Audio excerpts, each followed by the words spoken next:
നമസ്കാരം. ഒമാൻ തീരത്ത് ഒരു കപ്പൽ ആക്രമിക്കപ്പെട്ടിരിക്കുന്നു. 28 കപ്പൽ ജീവനക്കാരിൽ 24 പേരും ഇന്ത്യക്കാർ ആണ് എന്നുള്ളതാണ് ആശങ്ക ഉയർത്തുന്നത്. അതിൽ 21 പേരെ രക്ഷപ്പെടുത്തി എന്നുള്ള റിപ്പോർട്ടുകൾ പുറത്തുവരികയാണ്. ആക്രമണത്തിൽ ഇന്ത്യ ഏകദേശം ആശങ്ക അറിയിച്ചിട്ടുണ്ട്.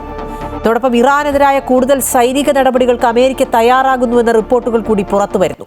സമാധാന കരാറിലെത്താൻ വൈകുന്നതിന് വലിയ പ്രത്യാഘാതം അനുഭവിക്കേണ്ടി വരുമെന്നാണ് ട്രംപിന്റെ മുന്നറിയിപ്പ്. മിഡിൽ ഈസ്റ്റിലെ വഴക്കാളി എന്നാണ് ട്രംപ് ഇറാനെ വിശേഷിപ്പിച്ചിരിക്കുന്നത്. സംസ്ഥാനത്തേക്ക് വന്നാൽ വലിയ ആശങ്കയുടെ മണിക്കൂറുകളിലൂടെ നമ്മൾ കടന്നു പോവുകയാണ്.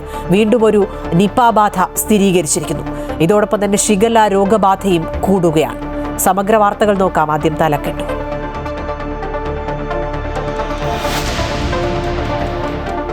കോഴിക്കോട് വീണ്ടും നിപ. ഫറോക്ക് സ്വദേശി ആശുപത്രിയിൽ. വയനാട്ടിൽ വീണ്ടും ഷിഗല്ല. ബത്തേരിയിൽ 5 കുട്ടികൾക്ക് കൂടി രോഗം സ്ഥിരീകരിച്ചു. നിയന്ത്രണ വിധേയമെന്ന് ആരോഗ്യമന്ത്രി കെ മുരളീധരൻ.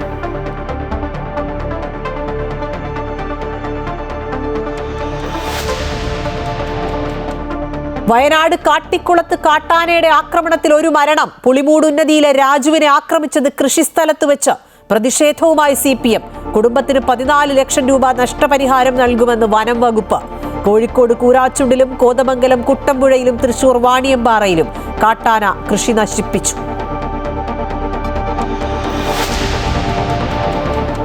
KSRTCയിലെ സൗജന്യ യാത്രാ പദ്ധതി പ്രിയദർശിനി തിങ്കളാഴ്ച മുതൽ. സ്ത്രീകൾക്കും ട്രാൻസ്ജെൻഡേഴ്സിനും ഓർഡിനറി ബസ്സിൽ സൗജന്യമായി യാത്ര ചെയ്യാം. തീരുമാനം മന്ത്രിസഭാ യോഗത്തിൽ. സൗജന്യ യാത്ര സ്വകാര്യ മേഖലയെ തകർക്കുമെന്ന് ബസ് ഓപ്പറേറ്റേഴ്സ് അസോസിയേഷൻ. രാജ്യസഭാ തെരഞ്ഞെടുപ്പിൽ കോൺഗ്രസ് സ്ഥാനാർത്ഥി മീനാക്ഷി നടരാജന്റെ നാമനിർദ്ദേശ പത്രിക തള്ളിയതിൽ തെരഞ്ഞെടുപ്പ് കമ്മീഷന് പരാതി. ജനാധിപത്യത്തിന്റെ അട്ടിമറിയെന്ന് കോൺഗ്രസ്. വിവരങ്ങൾ ചേർക്കാൻ അവസരം നൽകിയെന്ന് തെരഞ്ഞെടുപ്പ് കമ്മീഷൻ.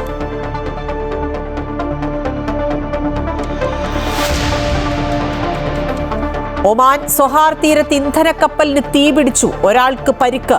കപ്പലിലുണ്ടായിരുന്ന 24 ഇന്ത്യക്കാരിൽ 21 പേരെ രക്ഷപ്പെടുത്തി. 3 പേരെ കാണാനില്ല. വിവരങ്ങൾ ശേഖരിക്കുന്നുവെന്ന് ഒമാനിലെ ഇന്ത്യൻ എംബസി. സമാധാന കരാറിൽ തീരുമാനങ്ങൾ വൈകുന്നതിൽ ഇറാന് മുന്നറിയിപ്പുമായി ഡൊണാൾഡ് ട്രംപ്.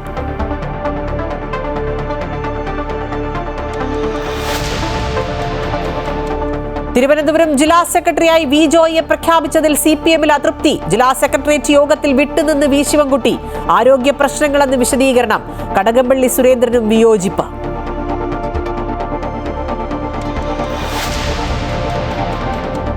വധശ്രമക്കേസിലെ പ്രതിയും തിരുവനന്തപുരം നഗരസഭാ കൗൺസിലറുമായ സുഗതന്റെ അറസ്റ്റിൽ പ്രതിഷേധവുമായി BJP.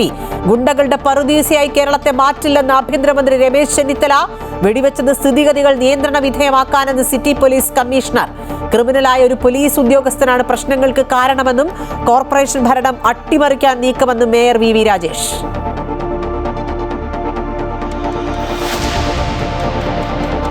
ലോകകപ്പ് ഫുട്ബോളിന് നാളെ തുടക്കം. ആദ്യ മത്സരം ദക്ഷിണാഫ്രിക്കയും മെക്സിക്കോയും തമ്മിൽ. മത്സരം ഇന്ത്യൻ സമയം രാത്രി 12:30 മുതൽ.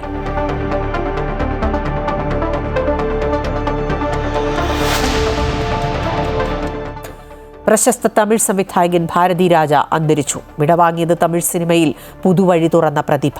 സംസ്കാരം നാളെ തേനിയിൽ.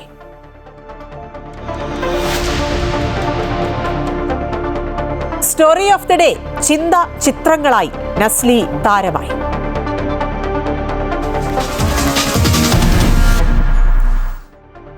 തുടക്കത്തിൽ സൂചിപ്പിച്ച ആ വാർത്തയിലേക്കാണ്. വലിയ ആശങ്കയായി സംസ്ഥാനത്ത് വീണ്ടും ഒരു നിപ ബാധ സ്ഥിരീകരിച്ചിരിക്കുന്നു. രോഗലക്ഷണങ്ങളോടെ സ്വകാര്യ ആശുപത്രിയിൽ പ്രവേശിപ്പിച്ചിരുന്ന 43-കാരന്റെ സ്രവ പരിശോധനയിലാണ് നിപ സ്ഥിരീകരിച്ചിരിക്കുന്നത്. പ്രാഥമികമായ പരിശോധനയാണിത്.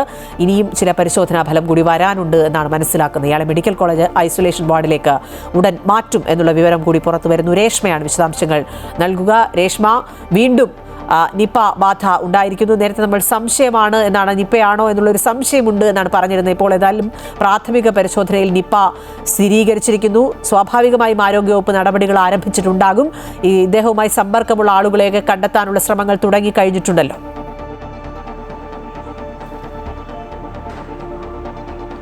തീർച്ചയായും അഖില, ഇന്ന് വൈകിട്ടായിരുന്നു പ്രാഥമിക നിഗമനത്തിലൂടെ തന്നെ എത്തിച്ചേർന്നിരിക്കുന്നത്. നിപ്പയാണെന്ന് സ്ഥിരീകരിച്ചിരിക്കുന്നത്. മെഡിക്കൽ കോളേജിലെ ലാബിൽ നിന്നാണ് ഈ പ്രാഥമിക നിഗമനത്തിലേക്ക് എത്തിയിരിക്കുന്നത്. ഇയാൾക്ക് നിപയാണെന്ന് സ്ഥിരീകരിച്ചു കഴിഞ്ഞു. ഇനി ഇത് അന്തിമ തീരുമാനത്തിലെത്തണമെങ്കിൽ പൂനെ വൈറോളജി ഇൻസ്റ്റിറ്റ്യൂട്ടിലേക്ക് സ്രവം അയച്ചിട്ടുണ്ട്. ഇതിനുശേഷമാണ് പൂർണ്ണമായി നമുക്കിത് സ്ഥിരീകരിക്കാനാവൂ എന്നാണ് ആരോഗ്യവകുപ്പ് ഉദ്യോഗസ്ഥർ അറിയിച്ചിരിക്കുന്നത്. അതേസമയം തന്നെ ഇദ്ദേഹത്തെ നിലവിൽ സ്വകാര്യ ആശുപത്രിയിൽ നിന്നും മെഡിക്കൽ കോളേജ് ഐസൊലേഷൻ വാർഡിലേക്ക് മാറ്റുകയാണ്. അതിനുള്ള നടപടി ആരംഭിച്ചു കഴിഞ്ഞു എന്നാണ് സ്വകാര്യ ആശുപത്രിയിൽ നിന്ന് ലഭിച്ച വിവരങ്ങൾ. ഒപ്പം തന്നെ രാമനാട്ടുകര നഗരസഭാ പരിധിയിലാണ് ഇദ്ദേഹം ഉണ്ടായിരുന്നത്. ഈ നഗരസഭാ പരിധിയിൽ നഗരസഭാ ചെയർമാന്റെ നേതൃത്വത്തിൽ ആരോഗ്യവകുപ്പ് ഉദ്യോഗസ്ഥരുടെ യോഗം വിളിച്ചു ചേർക്കുകയും ഈ മേഖലയിൽ ഇദ്ദേഹം താമസിച്ചിരുന്ന മേഖലയിൽ കണ്ടെയ്ൻമെന്റ് സോണുകളായി തിരിക്കാനുള്ള നടപടികളും ഇപ്പോൾ ആരംഭിച്ചിരിക്കുന്നുണ്ട്. ഒപ്പം തന്നെ ആരോഗ്യവകുപ്പ് ഉദ്യോഗസ്ഥർ ഈ രോഗത്തിന്റെ ഉറവിടം എവിടെ നിന്നാണെന്നുള്ളതിന്റെ പ്രാഥമിക നിഗമനത്തിലും അന്വേഷണത്തിലേക്കും എത്തി നിൽക്കുകയാണ്. നിലവിൽ ഇയാളുടെ സമ്പർക്ക പട്ടികയിൽ എത്ര പേരുണ്ട് എന്നതിനെക്കുറിച്ചുള്ള വിവരങ്ങളൊന്നും ലഭ്യമായിട്ടില്ല. ഒരാഴ്ച മുന്നെയാണ് കടുത്ത പനിയെ തുടർന്ന് ഇദ്ദേഹം ആശുപത്രിയിൽ ചികിത്സയിലേക്ക് എത്തുന്നത്.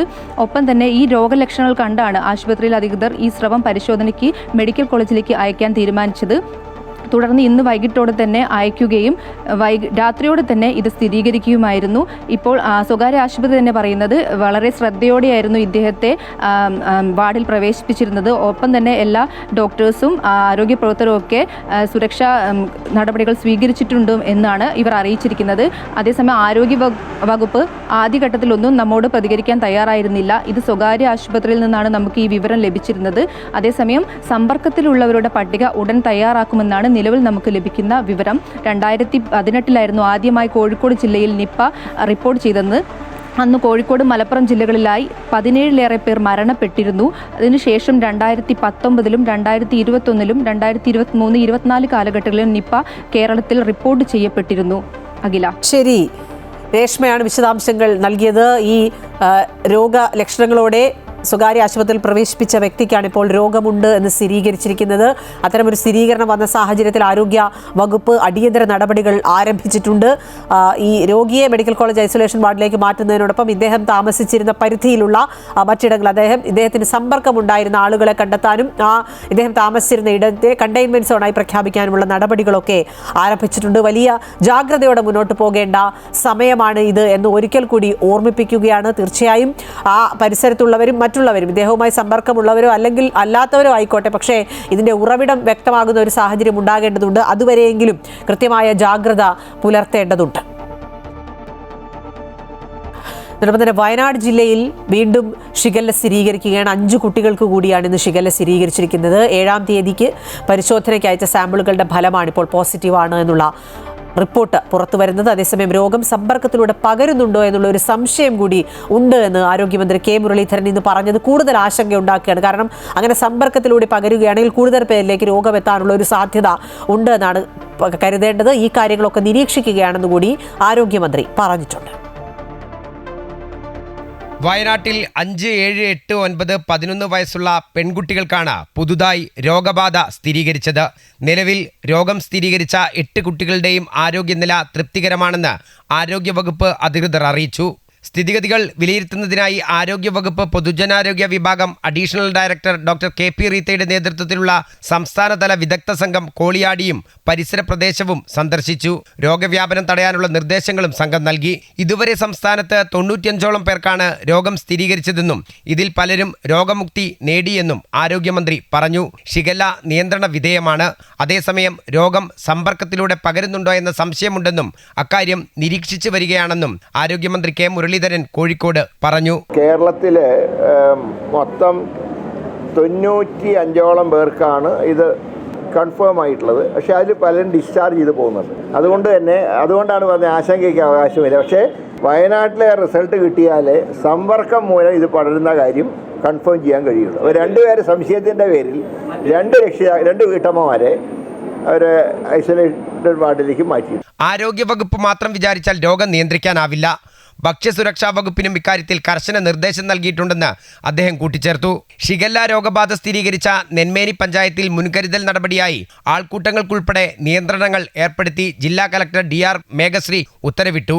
പഞ്ചായത്ത് പരിധിയിലെ മുഴുവൻ പ്രദേശങ്ങളിലും ബുധനാഴ്ച മുതൽ 7 ദിവസത്തേക്ക് താൽക്കാലിക ചന്തകൾ, റാലികൾ എന്നിവ പരമാവധി ഒഴിവാക്കണം.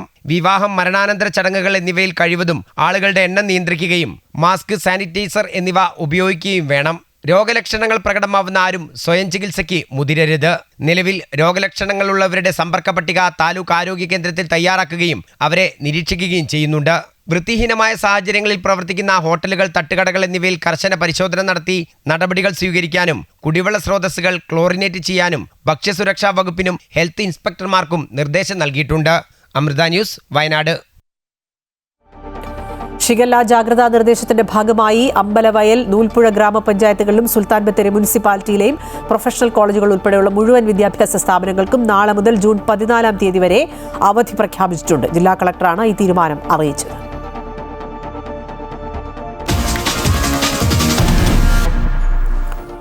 സംസ്ഥാനത്ത് മനുഷ്യ വന്യജീവി സംഘർഷം ഒഴിയുന്നില്ല എന്നുള്ളതിന്റെ തെളിവാണ് ഓരോ ദിവസവും പുറത്തു വരുന്നത്. കൂടുതൽ ആളുകൾ കാട്ടാനാക്രമണത്തിലൊക്കെ കൊല്ലപ്പെടുന്ന വാർത്തകളാണ് ഓരോ ദിവസവും നമുക്ക് റിപ്പോർട്ട് ചെയ്യേണ്ടി വരുന്നത്. വയനാട്ടിൽ കാട്ടാനാക്രമണത്തിൽ മരിച്ച വെള്ളാഞ്ചേരി സ്വദേശി രാജുവിന്റെ കുടുംബത്തിന് 14 ലക്ഷം രൂപ നഷ്ടപരിഹാരം നൽകുമെന്ന് വനം വകുപ്പ് അറിയിച്ചിട്ടുണ്ട്. ആ നഷ്ടപരിഹാരം ഒരു ജീവന് പകരമാകുമോ എന്നുള്ളൊരു ചോദ്യം ഉയരുന്നുണ്ട്. പക്ഷേ കുടുംബത്തിലെ ആശ്രിതർക്ക് അതൊരു വലിയ പ്രതീക്ഷയും മുന്നോട്ടുള്ള ജീവിതത്തിലുള്ള വഴിയും ആകും എന്നുള്ളത് ശരിയാണ്. താൽക്കാലികമായ ഒരു വാച്ചർ ജോലി ആശ്രിതർക്ക് നൽകാനുള്ള ഒരു നടപടി കൂടി എടുക്കാൻ വനം വകുപ്പ് തീരുമാനിച്ചിട്ടുണ്ട്. ഇന്ന് രാവിലെയാണ് കാട്ടാനെ തുരത്തുന്നതിനിടെ രാജുവിനെ കാട്ടാന ആക്രമിച്ച് കൊലപ്പെടുത്തിയത്. ഇന്ന് രാവിലെയാണ് വെള്ളാഞ്ചേരിയിലെ ജനവാസ മേഖലയിൽ കാട്ടാനയെ പ്രദേശവാസികൾ കണ്ടത്. വിവരം അറിയിച്ചതിനെ തുടർന്ന് വനം വകുപ്പ് ഉദ്യോഗസ്ഥർ സ്ഥലത്തെത്തി ആനയെ കാടുകയറ്റാൻ ശ്രമിക്കുന്നതിനിടെ നാട്ടുകാരനായ രാജു ആനയുടെ മുന്നിൽ പെടുകയായിരുന്നു. വനം വകുപ്പ് ഉദ്യോഗസ്ഥരോടൊപ്പം കാട്ടാനയെ തുരത്താൻ ശ്രമിക്കുന്നതിനിടെ രാജുവിനെ കാട്ടാന ആക്രമിക്കുകയായിരുന്നു. വിദഗ്ധ ചികിത്സയ്ക്കായി കോഴിക്കോട് മെഡിക്കൽ കോളേജിലേക്ക് കൊണ്ടുപോകുന്നതിനിടെയായിരുന്നു രാജുവിന്റെ മരണം. കാട്ടാനാക്രമണത്തിൽ തുടർച്ചയായി ജീവൻ നഷ്ടപ്പെടുന്നതിലും MLA സ്ഥലത്തെത്താൻ വൈകിയതിലും പ്രതിഷേധിച്ച് രാജുവിന്റെ ബന്ധുക്കളും നാട്ടുകാരും CPM പ്രവർത്തകരും മാനന്തവാടി മെഡിക്കൽ കോളേജ് മോർച്ചറി പരിസരത്ത് പ്രതിഷേധം നടത്തി. CPM വയനാട് ജില്ലാ സെക്രട്ടറി K. റഫീഖിന്റെയും മുൻ മന്ത്രി OR കേളുവിന്റെയും അടക്കം നേതൃത്വത്തിലായിരുന്നു പ്രതിഷേധം. വളരെ പ്രയാസം നമുക്കെല്ലാം ഉണ്ടാക്കിയിട്ടുള്ള മരണം അവിടെ യഥാർത്ഥത്തിൽ ഫെൻസിംഗ് ഉൾപ്പെടെ വർക്ക് ചെയ്യാത്ത നിലയിലേക്ക് മാറി. അപ്പോൾ അതെല്ലാം മോണിറ്റർ ചെയ്യാവുന്ന സംവിധാനം ഇപ്പോൾ ഇല്ലാതായിരിക്കുകയാണ്. അപ്പോൾ അടിയന്തരമായി വന്യമൃഗശല്യം പരിഹരിക്കുന്നതിന് ആവശ്യമായ ഇടപെടൽ ഉണ്ടാകണം എന്നതാണ് ഈ അവസരത്തിൽ പ്രധാനമായിട്ടൊരു വിഷയം. സംഭവത്തിൽ BJP പ്രവർത്തകർ DFO ഓഫീസിലേക്ക് മാർച്ചും നടത്തി. 14 ലക്ഷം രൂപ ബന്ധുക്കൾക്ക് നൽകുമെന്നും ആശ്രിതർക്ക് വാച്ചർ ജോലി നൽകാമെന്നും ഉറപ്പ് ലഭിച്ചതിനെ തുടർന്നാണ് പ്രതിഷേധം അവസാനിപ്പിച്ചത്. 5 ലക്ഷം രൂപ ഇന്ന് നൽകുമെന്ന് MLA ഉഷാ വിജയനും വ്യക്തമാക്കി. നിലവിൽ ഫെൻസിങ് നടന്നുകൊണ്ടിരിക്കുകയാണ്. ചിലയിടങ്ങളിൽ ഫെൻസിങ് ചാർജ് ചെയ്തിട്ടില്ല എന്നുള്ള ആരോപണം ഈ ഒരു വിഷയം ഉണ്ടായപ്പോഴാണ് അത് മനസ്സിലായത്. അത് ചാർജ് ചെയ്യുന്നുള്ള പൊട്ടിപ്പോയതാണ്. അത് മെയിൻറ്റെയിൻ ചെയ്ത് ചാർജ് ചെയ്തെന്നുള്ള. രാജുവിന്റെ മൃതദേഹം പോസ്റ്റ്മോർട്ടത്തിനു ശേഷം ബന്ധുക്കൾക്ക് വിട്ടു നൽകും. സംസ്കാരം നാളെ നടക്കും. 2 ആഴ്ച മുമ്പ് കാട്ടാനയുടെ ആക്രമണത്തിൽ യുവതിക്ക് ജീവൻ നഷ്ടമായിരുന്നു. മേപ്പാടി പഞ്ചായത്തിലെ പുത്തുമല ചൂണ്ടിയിൽ സ്കൂട്ടറിൽ സഞ്ചരിക്കവേ ജെസ്സി എന്ന യുവതിയെയാണ് കാട്ടാന ആക്രമിച്ചു കൊലപ്പെടുത്തിയത്. അമൃത ന്യൂസ്, വയനാട്. കോഴിക്കോട് കൂരാച്ചുണ്ടിലും ഇന്ന് കാട്ടാന ഇറങ്ങി. ഓട്ടപ്പാലം, മണ്ടോപ്പാറ മേഖലകളിലാണ് കാട്ടാന ഇറങ്ങിയത്. കുമാരൻ, ബേബി, റോബിൻ എന്നിവരുടെ കൃഷിയിടങ്ങൾ കാട്ടാന നശിപ്പിച്ചു. ഏതാനും ദിവസങ്ങളായി ഇവിടെ കൃഷിയിടങ്ങളിൽ കാട്ടാന പതിവായി എത്താറുണ്ട് എന്നാണ് നാട്ടുകാർ പറയുന്നത്. പെരുവണ്ണാമൂഴി റിസർവോയർ നീന്തിക്കയറിയാണ് ആനകൾ എത്തുന്നത്. അതേസമയം കൂരാച്ചുണ്ടിലെ ജനവാസ മേഖലയിൽ സ്ഥിരമായി എത്തി കൃഷി നശിപ്പിക്കുന്ന കാട്ടാനകളെ ഉൾക്കാട്ടിലേക്ക് തുരത്താനായി RRT സംഘം സ്ഥലത്ത് എത്തിയിട്ടുണ്ട്. ഡ്രോൺ ഉപയോഗിച്ച് ആനകളുടെ സാന്നിധ്യം തിരിച്ചറിയാനുള്ള ശ്രമം നടത്തിയെങ്കിലും മൂടൽമഞ്ഞ് കാരണം ആ ശ്രമം പരാജയപ്പെട്ടു. കാട്ടാനക്കൂട്ടം വീണ്ടും ഇറങ്ങാൻ സാധ്യതയുള്ളതിനാൽ വനം വകുപ്പ് ഉദ്യോഗസ്ഥരുടെയും വാച്ചർമാരുടെയും ഒരു സംഘം മേഖലയിൽ തമ്പടിക്കുന്നുണ്ട്. കോതമംഗലം കുട്ടപ്പുഴ പഞ്ചായത്തിലെ പിണവൂർക്കുടിയിലും പുലർച്ചെ എത്തിയ കാട്ടാനക്കൂട്ടം വീട്ടിന്റെ മുകളിലേക്ക് പനമരം മറിച്ചിട്ടു. പൊട്ടനാനിക്കൽ ബിനോയിയുടെ വീടിന്റെ മേൽക്കൂരയിലേക്കാണ് മരം മറിച്ചിട്ടത്. 3 മണിയോടെ ശബ്ദം കേട്ട് വീട്ടിലെ താമസക്കാർ ഓടി രക്ഷപ്പെടുകയായിരുന്നു. കാട്ടാനശല്യം മൂലം വീടിന് പുറത്തിറങ്ങാൻ കഴിയാത്ത അവസ്ഥയിലാണെന്നും ഇതിന് പരിഹാരം വേണമെന്നുമാണ് നാട്ടുകാർ ആവശ്യപ്പെടുന്നത്. തൃശൂർ വാണിയമ്പാറയിലും ഭീതി വിതയ്ക്കുകയാണ് കാട്ടാന. കൊമ്പഴ രാമൻചിറയിൽ ജനവാസ മേഖലയിൽ ഇറങ്ങിയ കാട്ടാന കൃഷി നശിപ്പിച്ചു. കഴിഞ്ഞ ദിവസമാണ് ജനവാസ മേഖലയിൽ കാട്ടാന എത്തിയത്. ഇട്ടിച്ചൻകുടി ബാബു വർഗീസിന്റെ വീടിന്റെ തൊട്ടടുത്തുള്ള പറമ്പിലും പഞ്ചായത്ത് റോഡിലൂടെയുമാണ് കാട്ടാൻ ഇറങ്ങിയത്. പ്രദേശത്തെ പല മേഖലകളിലായി മാറി മാറി കാട്ടാൻ ഇറങ്ങുന്നതിൽ ആശങ്കയിലാണ് നാട്ടുകാർ. പ്ലാവും ആയാലും വാഴയായാലും തെങ്ങായാലും ഒക്കെ നശിപ്പിക്കുന്നൊരു സാഹചര്യം. പേടിച്ചിട്ട് പുറത്തിറങ്ങാൻ പോലും പറ്റില്ല. ഈ സമയത്ത് അവരെ വിളിച്ചു കഴിഞ്ഞാൽ അവർക്ക് സൗകര്യം ഉണ്ടെങ്കിൽ വരും എന്നുള്ളതല്ലാതെ അപ്പുറം വിളിച്ചിട്ടൊന്നും അവർ തിരിഞ്ഞു നോക്കുക പോലും ചെയ്തില്ല. ശാശ്വത പരിഹാരം കണ്ടില്ലെങ്കിൽ മേഖലയിൽ താമസിക്കാൻ കഴിയാത്ത സ്ഥിതിയിലാണ് നിലവിലുള്ളതെന്ന് നാട്ടുകാർ പറയുന്നു. പ്രദേശത്ത് വന്യമൃഗശല്യത്തിന് അറുതി വരുത്താൻ വേണ്ട സംവിധാനങ്ങൾ ഉടൻ വേണമെന്ന ആവശ്യം ശക്തമാവുകയാണ്. അമൃത ന്യൂസ്, തൃശൂർ. വന്യമൃഗങ്ങളുടെ ആക്രമണത്തിൽ നിന്നും കർഷകരെ സംരക്ഷിക്കണമെന്നും കർഷകർക്കെതിരെയുള്ള കള്ളക്കേസുകൾ അവസാനിപ്പിക്കണമെന്നും ആവശ്യപ്പെട്ട് കോന്നിയിൽ ഒരു പ്രതിഷേധമുണ്ടായിരുന്നു. ആക്ഷൻ കൗൺസിലിന്റെ നേതൃത്വത്തിൽ കോന്നി DFO ഓഫീസിലേക്ക് നടത്തിയ മാർച്ചും ധർണയും CPM സംസ്ഥാന കമ്മിറ്റി അംഗം KP ഉദയഭാനു ഉദ്ഘാടനം ചെയ്തു. നാട്ടുകാർ നിയമം അനുസരിക്കുന്നത് കൊണ്ട് മാത്രമാണ് വനംവകുപ്പ് ഉദ്യോഗസ്ഥർ സുരക്ഷിതരായിരിക്കുന്നതെന്ന് അദ്ദേഹം പറഞ്ഞു. ആന ആദ്യം വന്ന് ഞാൻ 5 മണിയായപ്പം ആന എന്തോ ഓടിക്കുന്ന സൗണ്ട് കേട്ടു. അത് കഴിഞ്ഞ ഉടനെ വലിച്ചു അടിക്കുന്ന സൗണ്ട്. അപ്പൊ ഞാൻ 10 മിനിറ്റ് നേരം ബാത്റൂമിൽ ഇറങ്ങിയിട്ട് എന്റെ കയ്യിൽ ഒരു ചെറിയ ലൈറ്റ് ഇങ്ങനെ അടിച്ചു നോക്കിയപ്പം സാറേ എന്റെ ഇടത്തും വലത്തും ആന, ഞാൻ എങ്ങോട്ട് തിരിയണം? നൂറ്റാണ്ടുകളായി താമസിക്കുന്ന സ്വന്തം മണ്ണിൽ നിന്നും ഒഴിഞ്ഞുപോവില്ലെന്ന പ്രഖ്യാപനവുമായാണ് ആക്ഷൻ കൗൺസിലിന്റെ നേതൃത്വത്തിൽ കർഷകർ കോന്നി DFO ഓഫീസിലേക്ക് മാർച്ച് നടത്തിയത്. ജനവാസ മേഖലകളിൽ നിരന്തരമുണ്ടാകുന്ന വന്യമൃഗ ആക്രമണങ്ങൾക്ക് ശാശ്വത പരിഹാരം കാണാൻ വനം വകുപ്പ് തയ്യാറാകണമെന്നാണ് കർഷകരുടെ പ്രധാന ആവശ്യം. മാർച്ച് ഉദ്ഘാടനം ചെയ്ത CPM സംസ്ഥാന കമ്മിറ്റി അംഗം KP ഉദയഭാനു വനം വകുപ്പിന്റെ വീഴ്ചകൾക്കെതിരെ രൂക്ഷമായ വിമർശനമാണ് ഉന്നയിച്ചത്. കാട്ടാനകൾ പെറ്റുപെരുകയാണെന്നും ലക്ഷക്കണക്കിന് രൂപ മുടക്കിയിറക്കുന്ന കൃഷി വിളവെടുപ്പിന് മുൻപ് നശിക്കുകയാണെന്നും അദ്ദേഹം പറഞ്ഞു.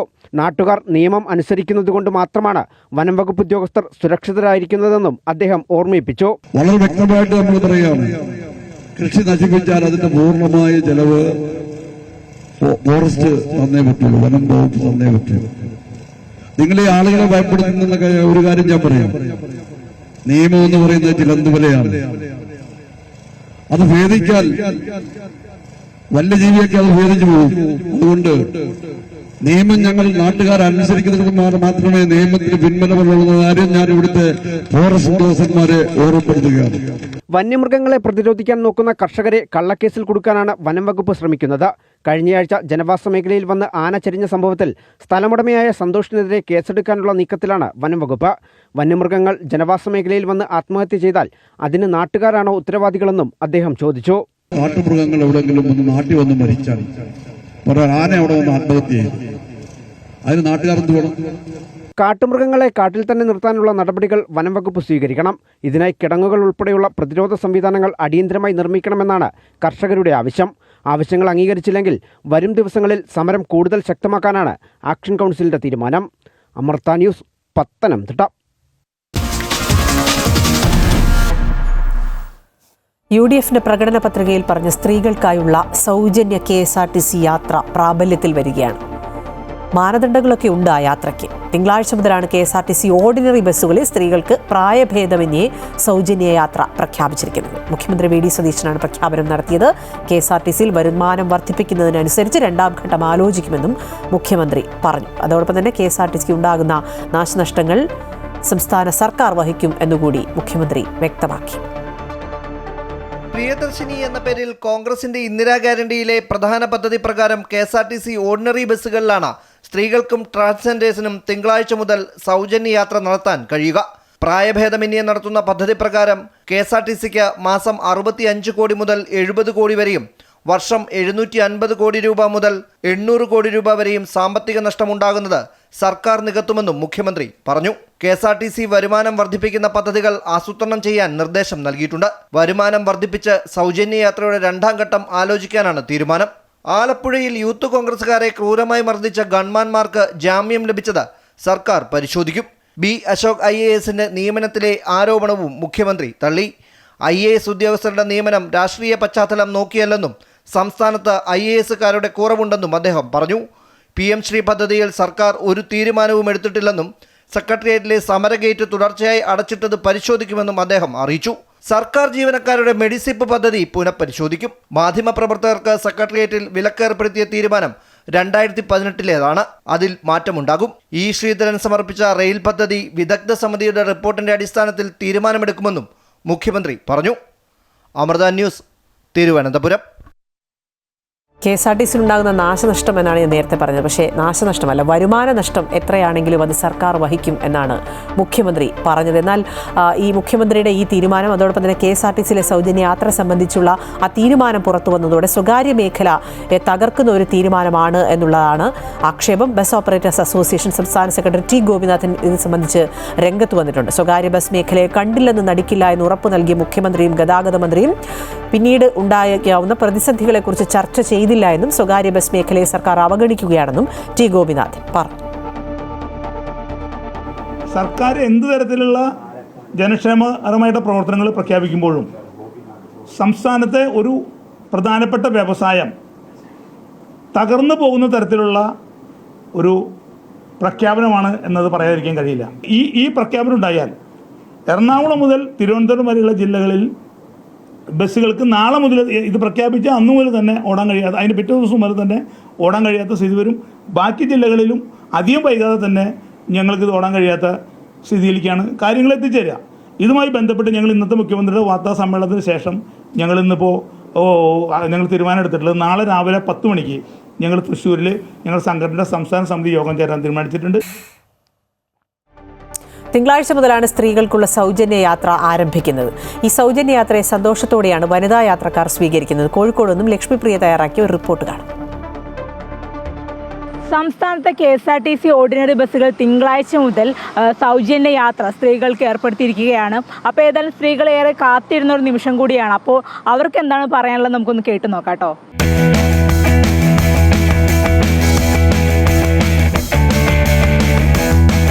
നല്ല തന്നെ ഇത് കൊടുന്നത്. ഇപ്പോൾ ചില ടൈമിൽ നമ്മളെ അടുത്ത് ക്യാഷ് ഉണ്ടായിന്ന് വരില്ലല്ലോ, അപ്പോൾ നമുക്ക് ഇങ്ങനെയൊക്കെ പോവാം. ഓർഡിനറി ബസ്സിൽ സൗജന്യ യാത്ര തിങ്കളാഴ്ച മുതൽ തുടങ്ങുകയാണ്. അപ്പോൾ എന്താ പറയാനുള്ളത്? ഈ ഒരു പരിശ്രമമാണ് അവർ ഫസ്റ്റ് മുന്നോട്ട് വയ്ക്കുന്ന ഒരു കാര്യം. മുന്നോട്ട് പോവുകയാണെങ്കിൽ നല്ല കാര്യമാണ്. നമ്മളിതിപ്പോൾ എത്രത്തോളം മുന്നോട്ട് പോകുന്നു അത്ര നല്ലൊരു കാര്യമാണ്. സ്ത്രീകൾക്ക് വിജയിച്ചാൽ നമുക്ക് നല്ലതാണ്, വിജയിക്കുമെന്നുള്ളതാണ്.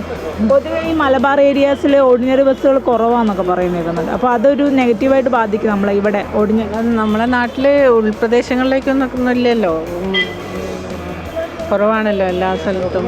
അത് ഉണ്ടായിട്ടുണ്ടെങ്കിൽ കുറച്ചുകൂടെ നല്ലത്. അപ്പോൾ തിങ്കളാഴ്ച മുതൽ സൗജന്യ യാത്രയാണല്ലോ സ്ത്രീകൾ, എന്താ തോന്നണേ? സന്തോഷം. ഞങ്ങളെപ്പോലുള്ള സാധാരണ സ്ത്രീകളെ സംബന്ധിച്ചിടത്തോളം ഏറ്റവും നല്ലൊരു ഇതായിരിക്കും. ഡെയിലി യാത്ര ചെയ്യുന്നവർക്കും നന്നായിരിക്കും.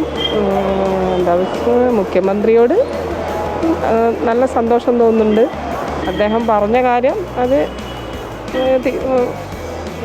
യാഥാർത്ഥ്യമാകുന്നത് കൊണ്ട് സന്തോഷമുണ്ട്. എത്രത്തോളം മുന്നോട്ട് പോകുന്ന അറിയില്ല. ഏകദേശം ഒരു പ്രോഫിറ്റിൽ പോയിക്കൊണ്ടിരുന്ന ആണല്ലോ ഇപ്പോൾ. ഇനിയിപ്പോൾ എന്താവുമെന്ന് അറിയില്ല, കണ്ടറിയാം. വളരെ നല്ലൊരു കാര്യമാണ്. കാരണം നമ്മുടെ അയൽ സംസ്ഥാനമായ കർണാടകയിലും തമിഴ്നാട്ടിലും ഓൾറെഡി ഈ ഒരു ഇത് വന്ന്, കേരളം അത്ര 10 കൊല്ലം പിറകോട്ടായിരുന്നു ഇത്ര കാലം. അപ്പോൾ ഇത് വന്നതിൽ വളരെ സന്തോഷമായി. കുറച്ചും കൂടി മുമ്പ് വരേണ്ടതായിരുന്നു. കാരണം സ്ത്രീകൾക്ക് മെയിൻ ഇപ്പോൾ ജോലിക്ക് പോകാനാണെങ്കിലും പഠിക്കാനാണെങ്കിലും എന്തിനും വളരെ ഉപകാരമായിരിക്കും ഇത്. സൗജന്യ ബസ് യാത്രയെ വലിയ സന്തോഷത്തോടു കൂടിയിട്ടാണ് വനിതാ യാത്രക്കാർ വരവേൽക്കുന്നത്. എന്നാൽ പുരുഷ യാത്രക്കാരും ഇതിന് സ്വാഗതം ചെയ്യുന്നുണ്ട് എന്നുള്ളത് നമുക്ക് എടുത്തു പറയേണ്ടതാണ്. ക്യാമറമാൻ ദീപുവിനൊപ്പം ലക്ഷ്മിപ്രിയ, അമൃത ന്യൂസ്, കോഴിക്കോട്. രാജ്യസഭാ തെരഞ്ഞെടുപ്പിൽ മീനാക്ഷി നടരാജന്റെ നാമനിർദ്ദേശ പത്രിക തള്ളിയ നടപടി ജനാധിപത്യത്തിന്റെ അട്ടിമറിയാണെന്ന് കോൺഗ്രസ്. KC വേണുഗോപാലിന്റെ നേതൃത്വത്തിൽ നേതാക്കൾ തെരഞ്ഞെടുപ്പ് കമ്മീഷന് പരാതി നൽകി. വിവരങ്ങൾ ചേർക്കാൻ അവസരം നൽകിയെങ്കിലും കോൺഗ്രസ് സ്ഥാനാർത്ഥി തയ്യാറായില്ല എന്നും പത്രിക അതുകൊണ്ടാണ് തള്ളിയതെന്നുമാണ് തെരഞ്ഞെടുപ്പ് കമ്മീഷൻ വ്യക്തമാക്കുന്നത്. രാജ്യസഭാ തെരഞ്ഞെടുപ്പിന് മധ്യപ്രദേശിൽ കോൺഗ്രസ് സ്ഥാനാർത്ഥി മീനാക്ഷി നടരാജന്റെ നാമനിർദ്ദേശ പത്രിക തള്ളിയതിനെതിരെ കോൺഗ്രസ് ശക്തമായ പ്രതിഷേധം അറിയിച്ചു. KC വേണുഗോപാൽ, ജയറാം രമേശ്, അഭിഷേക് സിംഗ്വി തുടങ്ങിയ നേതാക്കൾ ഡൽഹിയിൽ തെരഞ്ഞെടുപ്പ് കമ്മീഷന് നേരിൽ കണ്ടാണ് പരാതി നൽകിയത്. പത്രിക തള്ളിയ നടപടി പിൻവലിക്കണമെന്ന് കോൺഗ്രസ് നേതാക്കൾ ആവശ്യപ്പെട്ടു. തെരഞ്ഞെടുപ്പ് കമ്മീഷന്റെ നടപടി നിയമവിരുദ്ധവും ജനാധിപത്യത്തിന്റെ അട്ടിമറിയാണെന്നും നേതാക്കൾ ആരോപിച്ചു. തെലങ്കാന കോടതിയിൽ നിലനിൽക്കുന്ന ക്രിമിനൽ കേസിന്റെ വിവരം മീനാക്ഷി നടരാജൻ നാമനിർദ്ദേശ പത്രികയിൽ ഉൾപ്പെടുത്തിയിരുന്നില്ല. ഇക്കാര്യം ചൂണ്ടിക്കാട്ടി BJP പരാതി നൽകിയതോടെയാണ് മീനാക്ഷി നടരാജന്റെ നാമനിർദ്ദേശ പത്രിക തള്ളിയത്. അതേസമയം റിട്ടേണിംഗ് ഓഫീസർ നടപടിക്രമങ്ങൾ പാലിച്ചാണ് തീരുമാനമെടുത്തതെന്ന് തെരഞ്ഞെടുപ്പ് കമ്മീഷൻ വിലയിരുത്തി. വിവരങ്ങൾ ചേർക്കാൻ അവസരം നൽകിയെങ്കിലും സ്ഥാനാർത്ഥി അതിന് തയ്യാറാകാത്തതോടെയാണ് പത്രിക തള്ളിയതെന്നും കമ്മീഷൻ വ്യക്തമാക്കിയിട്ടുണ്ട്. അമൃത ന്യൂസ്, ന്യൂഡൽഹി. മമതാ ബാനർജിക്ക് കനത്ത തിരിച്ചടിയായി തൃണമൂൽ കോൺഗ്രസിൽ വീണ്ടും ഒരു രാജി. തൃണമൂൽ കോൺഗ്രസ് എം പി സുഷ്മിത ദേവ് രാജ്യസഭാംഗത്വം രാജിവെച്ചു. മമതയുടെ വിശ്വസ്തനായിരുന്ന സുഖേന്ദു ശേഖർ റോയ് രാജ്യസഭയിൽ നിന്ന് രാജിവെച്ച ഒരാഴ്ച തികയുന്നതിന് മുമ്പാണ് അടുത്ത രാജി. ഇതോടെ തൃണമൂൽ കോൺഗ്രസിന്റെ രാജ്യസഭയിലെ സംഖ്യ 11 കുറഞ്ഞു.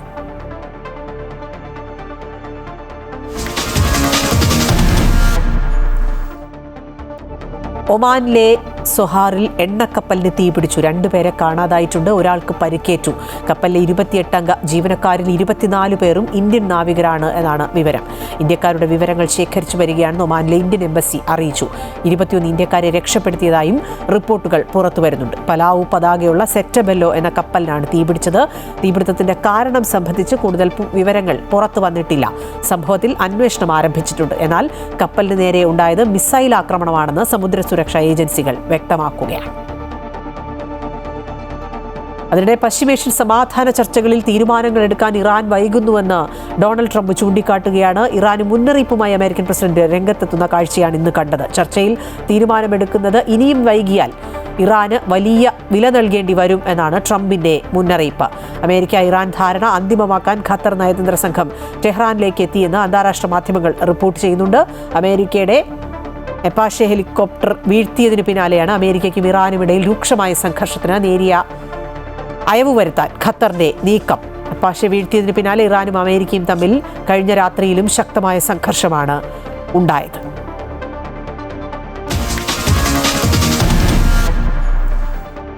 തെരഞ്ഞെടുപ്പ് തോൽവിയൊക്കെ കഴിഞ്ഞ അവലോകന യോഗമൊക്കെ ചേർത്ത് CPM ഒരു ധാരണയിലെത്തി. ഇപ്പോൾ തിരുവനന്തപുരം ജില്ലാ സെക്രട്ടറിയെ സംബന്ധിച്ചാണ് ഇനിയും ചർച്ചകൾ, ചില വിയോജിപ്പുകൾ ഒക്കെ ഉണ്ട് എന്നുള്ള വിവരം പുറത്തു വരുന്നുണ്ട്. വി ജോയിയെ ജില്ലാ സെക്രട്ടറിയായി പ്രഖ്യാപിക്കുന്ന ആ യോഗത്തിൽ നിന്ന് വി ശിവൻകുട്ടി വിട്ടുനിന്നതാണ് പുതിയ വിമർശനങ്ങൾക്കൊക്കെ കാരണമാകുന്നത്. ആരോഗ്യ പ്രശ്നങ്ങൾ കാരണമാണ് വിട്ടുനിന്നത് എന്നാണ് ശിവൻകുട്ടി ചൂണ്ടിക്കാണിക്കുന്നതെങ്കിലും വി ജോയിയെ തെരഞ്ഞെടുത്തതിലുള്ള അതൃപ്തിയാണ് യോഗത്തിനെത്താത്തതിന് കാരണം എന്നാണ് സൂചന. ജോയിയെ തെരഞ്ഞെടുത്തതിൽ കടകംപള്ളി സുരേന്ദ്രനും വിയോജിപ്പുണ്ട് എന്നാണ് റിപ്പോർട്ടുകൾ. കടുത്ത വിഭാഗീയതയും പൊരിഞ്ഞ തർക്കവുമാണ് CPM തിരുവനന്തപുരം ജില്ലാ നേതൃത്വത്തിൽ കഴിഞ്ഞ കുറേ നാളുകളായി തുടരുന്നത്. ജില്ലാ സെക്രട്ടറി ആരാകണമെന്നതിനെ ചൊല്ലിയാണ് പ്രധാന തർക്കം. നിയമസഭാ തെരഞ്ഞെടുപ്പ് വേളയിൽ വി ജോയി സ്ഥാനമൊഴിഞ്ഞ മത്സരരംഗത്തായിരുന്നു. താൽക്കാലിക ചുമതല മാത്രമാണ് A റഹീമിന് നൽകിയിരുന്നത്. എന്നാൽ തെരഞ്ഞെടുപ്പിന് ശേഷം വി ശിവൻകുട്ടി ജില്ലാ സെക്രട്ടറി ആകണമെന്ന നിർദ്ദേശം മുന്നോട്ട് വെച്ചു. MLA ആയതിനാൽ വി ജോയി മണ്ഡലത്തിലും നിയമസഭയിൽ അംഗബലം കുറവായതിനാൽ പാർലമെന്ററി രംഗത്തും കൂടുതൽ ശ്രദ്ധ ചെലുത്തട്ടെ എന്നായിരുന്നു ശിവൻകുട്ടി വിഭാഗം വാദിച്ചത്. ജില്ലാ ഘടകത്തിലെ പരമ്പരാഗത എതിർചേരികളായിരുന്ന കടകംപള്ളി സുരേന്ദ്രനും വി ശിവൻകുട്ടിയും പക്ഷേ ഇക്കാര്യത്തിൽ ഒരുമിക്കുന്നതും കണ്ടു. എന്നാൽ ആനാവൂർ നാഗപ്പൻ, M വിജയകുമാർ തുടങ്ങിയവർ വി ജോയി ജില്ലാ സെക്രട്ടറിയായി തുടരണമെന്ന് വാദിച്ചു. ഇതിനിടെ CITU സംസ്ഥാന സെക്രട്ടറി KS സുനിൽകുമാറും ജില്ലാ സെക്രട്ടറിയാകാൻ നീക്കം നടത്തിയിരുന്നു. സംസ്ഥാന നേതൃത്വത്തിന്റെ പിന്തുണയ്ക്കായി ശ്രമിക്കുകയും ചെയ്തു. ഇതോടെ ജില്ലാ ഘടകത്തിൽ വലിയ രീതിയിൽ തർക്കമുടലെടുത്തു. ഒടുവിൽ ജില്ലാ നേതാക്കളെ AK സെന്ററിൽ വിളിപ്പിച്ച് സംസ്ഥാന സെക്രട്ടറി MV ഗോവിന്ദനും പ്രതിപക്ഷ നേതാവ് പിണറായി വിജയനും ചർച്ച നടത്തി. അപ്പോഴും ശിവൻകുട്ടിക്കായി കടകംപള്ളിയും വി ജോയിക്കായി ആനാവൂരും വാദിച്ചു. എന്നാൽ പരിഹാര നിർദ്ദേശമെന്ന നിലയിൽ വി ജോയി തുടരണമെന്ന സംസ്ഥാന നേതൃത്വം തീരുമാനിച്ചു. എന്നാൽ തീരുമാനം പ്രഖ്യാപിക്കാനായി ഇന്നു ചേർന്ന ജില്ലാ സെക്രട്ടേറിയറ്റ് യോഗത്തിൽ വി ശിവൻകുട്ടി പങ്കെടുത്തില്ല. ശാരീരിക ബുദ്ധിമുട്ടാണ് കാരണമായി പറയുന്നതെങ്കിലും വി ജോയിയെ തെരഞ്ഞെടുത്തതിലെ അതൃപ്തിയാണ് വിട്ടുനിൽക്കാൻ കാരണമെന്നാണ് സൂചന. മന്ത്രിയായിരുന്ന കാലത്തുപോലും ജില്ലാ സെക്രട്ടേറിയറ്റ് യോഗത്തിൽ മുടങ്ങാതെ പങ്കെടുക്കുന്ന നേതാവാണ് വി ശിവൻകുട്ടി. അതേസമയം കടകംപള്ളി സുരേന്ദ്രനും വി ജോയിയെ ജില്ലാ സെക്രട്ടറിയാക്കിയതിൽ അതൃപ്തിയുണ്ടെന്നാണ് സൂചന. അമൃത ന്യൂസ്, തിരുവനന്തപുരം. എന്നാൽ വി ജോയിയെ ജില്ലാ സെക്രട്ടറിയാക്കിയതിൽ യാതൊരു അതൃപ്തിയും ഇല്ലെന്ന് വി ശിവൻകുട്ടി പ്രതികരിച്ചു. തന്റെ പ്രസ്ഥാനം CPM ആണെന്നും ജനാധിപത്യവും അഭിപ്രായ സ്വാതന്ത്ര്യവുമുള്ള പാർട്ടിയാണെന്നും ജില്ലാ സെക്രട്ടറിയെ തെരഞ്ഞെടുക്കുമ്പോൾ എല്ലാവരും അഭിപ്രായം പറയുമെന്നും വി ശിവൻകുട്ടി പറഞ്ഞു. ഞാനൊരു കമ്മ്യൂണിസ്റ്റുകാരനാണ്. എൻ്റെ പിന്നെ പാർട്ടി ഭാരവാഹികൾ നിശ്ചയിക്കുന്നതിനെ സംബന്ധിച്ചിടത്തോളം ഒരു ഭരണഘടനയുണ്ട്, ജനാധിപത്യമുണ്ട്, ഉൾപാർട്ടി ജനാധിപത്യമുണ്ട്, അഭിപ്രായ സ്വാതന്ത്ര്യമുണ്ട്. അങ്ങനെ ഒരുപാട് നടപടിക്രമങ്ങൾ പൂർത്തീകരിച്ചിട്ടാണ് ഒരു സെക്രട്ടറി എടുക്കുന്നത്. പ്രത്യേകിച്ച് പാർട്ടിയുടെ ജില്ലാ സെക്രട്ടറി എടുക്കുന്നതിനെ സംബന്ധിച്ചിടത്തോളം ഇതെല്ലാം പൂർണ്ണമായി പാലിച്ചുകൊണ്ടാണ് എടുക്കുന്നത്. അഭിപ്രായം ഉണ്ടെങ്കിൽ ആർക്ക് വേണോ പറയാൻ ചെയ്യാം. അല്ലാതെ അടിച്ചമർത്തി കോൺഗ്രസും BJPക്കാരും ചെയ്യുന്ന പോലെ ഡൽഹിയിൽ നിന്ന് തീരുമാനിച്ചിട്ട് ഇവിടെ കൊണ്ടുവന്ന് പേപ്പറിൽ പത്രക്കാർ മുമ്പ് വായിച്ചല്ല ഞങ്ങളുടെ ജില്ലാ സെക്രട്ടറിയും പ്രസിഡന്റിനെയും ഒക്കെ തിരഞ്ഞെടുക്കുന്നത്. അതിനൊരു നടപടിക്രമം ഞാൻ പറഞ്ഞുള്ള നടപടിക്രമമുണ്ട്. ആ നടപടിക്രമങ്ങൾ പരിപൂർണമായി പാലിച്ചുകൊണ്ടാണ് പാർട്ടിയുടെ തിരുവനന്തപുരം ജില്ലാ കമ്മിറ്റി സെക്രട്ടറിയെ തിരഞ്ഞെടുത്തിട്ടുള്ളത്. ഞങ്ങൾ ഒറ്റക്കെട്ടായി എങ്ങനെയാണോ ജോയി ജില്ലാ സെക്രട്ടറി സ്ഥാനം ആദ്യം ഏറ്റെടുത്തത്. അതേ രീതിയിൽ തന്നെ ജോയിയുടെ പ്രവർത്തനങ്ങൾ, ജോയിയുടെ നേതൃത്വത്തിൽ ഞങ്ങളെല്ലാവരും കൂടെ കൂട്ടായി ഒറ്റക്കെട്ടായി എന്നുകൊണ്ട് ഈ ഞങ്ങൾക്കിപ്പോൾ തിരുവനന്തപുരം ജില്ലയിലുണ്ടായ ഒരു പുറകോട്ടടിയുണ്ട്, കോർപ്പറേഷനിലുണ്ടായിട്ടുള്ള ഒരു പരാജയമുണ്ട്. അതെല്ലാം മറികടക്കുന്നതിന് വേണ്ടിയുള്ള ശക്തമായ പ്രവർത്തനങ്ങളുമായി മുന്നോട്ട് പോകും. വധശ്രമ കേസിൽ അറസ്റ്റിലായ തിരുവനന്തപുരം കോർപ്പറേഷൻ വാഴോട്ടുകോണം കൗൺസിലർ സുഗതനെതിരെ കാപ്പയും ചുമത്തി ജയിലിലേക്ക് മാറ്റി. കഴിഞ്ഞ രാത്രിയിലാണ് സുഗതനെ അറസ്റ്റ് ചെയ്തത്. ഈ അറസ്റ്റ് ചെയ്യുന്നതിനിടെ പോലീസ് വെടിയുതിർത്തത് സ്ഥിതിഗതികൾ നിയന്ത്രണ വിധേയമാക്കാനാണ് എന്ന് city police commissioner K Karthik പറഞ്ഞു. കുടുംബാംഗങ്ങളെ പോലീസ് മർദ്ദിച്ചുവെന്ന ആരോപണം പരിശോധിക്കുമെന്നും സിറ്റി പോലീസ് കമ്മീഷണർ വ്യക്തമാക്കിയിട്ടുണ്ട്. വധശ്രമ കേസിൽ ഒളിവിലായിരുന്ന തിരുവനന്തപുരം കോർപ്പറേഷൻ BJP കൗൺസിലർ സുഗതനെ വട്ടിയൂർക്കാവ് പോലീസ് വീട് വളഞ്ഞാണ് പിടികൂടിയത്.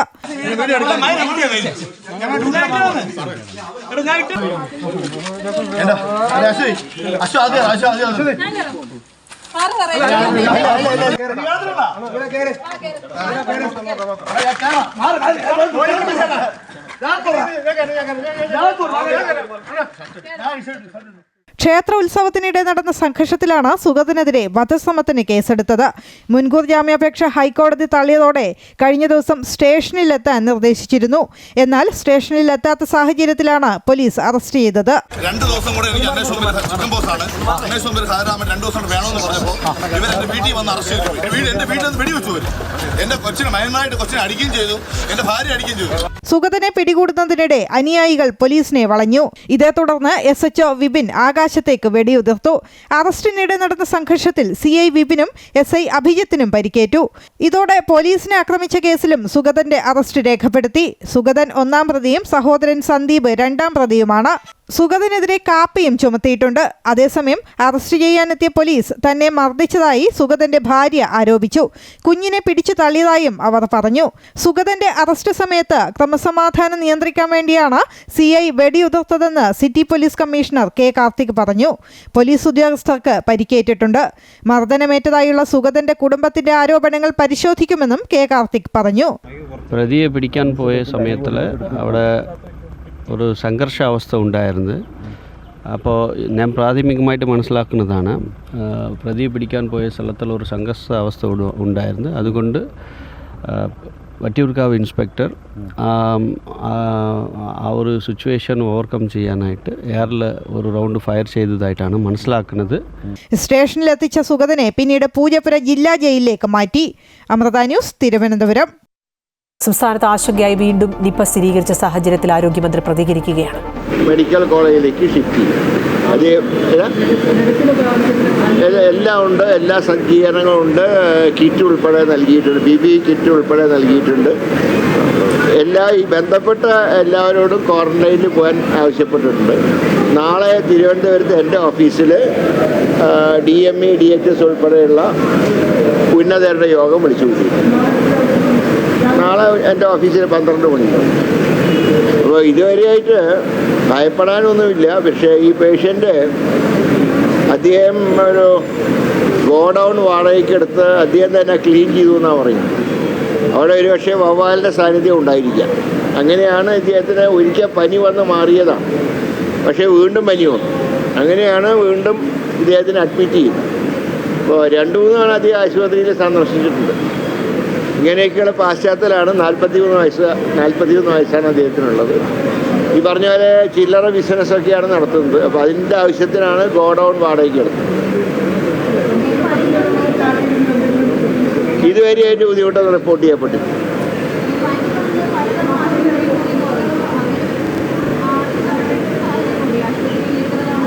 അതാണ് പറഞ്ഞത്. അതുകൊണ്ട് പക്ഷേ ഒരു 2 സിറ്റുവേഷനുണ്ട്. ഒന്ന് ഡേഞ്ചറസ് സിറ്റുവേഷനും ഉണ്ട്, ഒന്ന് ഹൈ റിസ്ക് ഉണ്ട്, ഒന്ന് ലോ റിസ്ക് ഉണ്ട്.